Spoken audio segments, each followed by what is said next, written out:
Mais beaucoup de pasteurs, des serviteurs de Dieu, des leaders d'église sont devenus des stars. Même si tu ne crois pas que c'est comme ça, c'est comme ça. Quand tu veux t'habiller autrement, quand tu veux te coiffer autrement, quand tu veux, qu'est-ce que tu veux? Tu veux attirer les regards. Oh non, stratégie d'évangélisation. Il n'y a pas de stratégie d'évangélisation là. C'est toi qui n'es pas encore né de nouveau. Tu as accédé à des grandes fonctions, tu as accédé à l'élévation, mais tu n'as pas encore appris que c'est Jésus qui règne. Ce n'est pas toi. Si la parole de Dieu reste tranquille dans le cœur de l'homme, elle va produire du fruit. Le problème, ce n'est pas du côté de Dieu. Le problème, c'est de notre côté.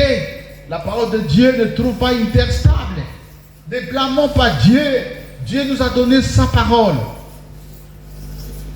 Le seul moyen pour lui de se révéler à nous, c'est d'avoir envoyé son Fils Jésus qui est au milieu de nous et d'avoir envoyé la parole. Parce que Jésus-Christ est la parole de Dieu. C'est-à-dire les Saintes Écritures constituent l'apogée de la révélation divine. C'est-à-dire Dieu s'est révélé par Jésus-Christ son Fils et par la parole. C'est lui qui a trouvé Jésus, qui a trouvé la parole de Dieu, donc il a trouvé le vrai Dieu. Si tu as trouvé le prophète, tu n'as pas trouvé le vrai Dieu, parce que l'ère des prophètes est révolue.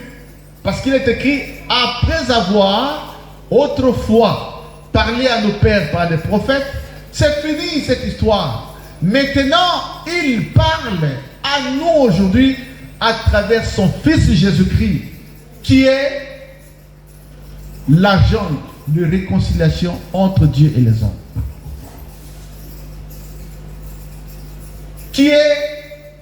Qui représente la nouvelle alliance.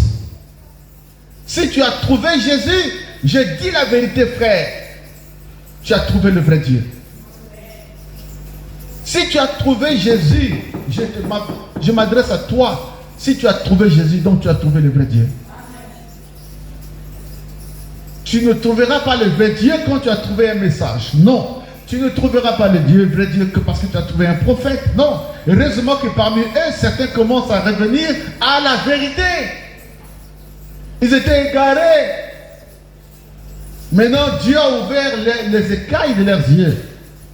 Maintenant, ils peuvent voir. Ils peuvent comprendre que je suis le chemin, la vérité et la vie. Et personne ne va au Père que par moi. Que Dieu soit loué pour cette repentance. Accueillez ces frères qui se répandent, qui étaient autrefois dans l'égarement.